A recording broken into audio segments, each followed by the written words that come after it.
Dengan menggunakan kapal motor Gunung Dempo, ratusan pengungsi asal Wamena tiba di Pelabuhan Makassar dan disambut oleh pejabat Wali Kota Makassar Iqbal Suhaib Jumat pagi.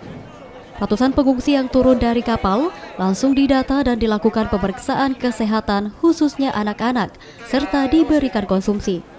Dari ratusan pengungsi, 54 orang diantaranya warga Sulawesi Selatan yang berasal dari Kota Palopo, Kabupaten Bulukumba, Jeneponto, Takalar, dan Luwu Timur. Mudah-mudahan semua bisa kita layani dengan baik.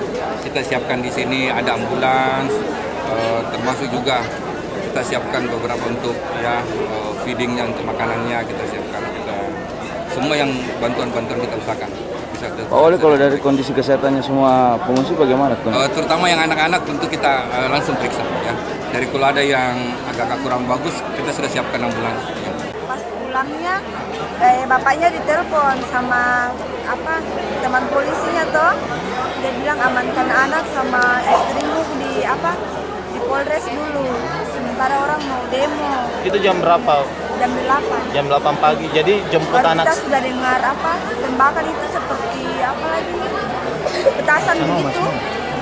Tidak lama ada rumah sudah dibakar.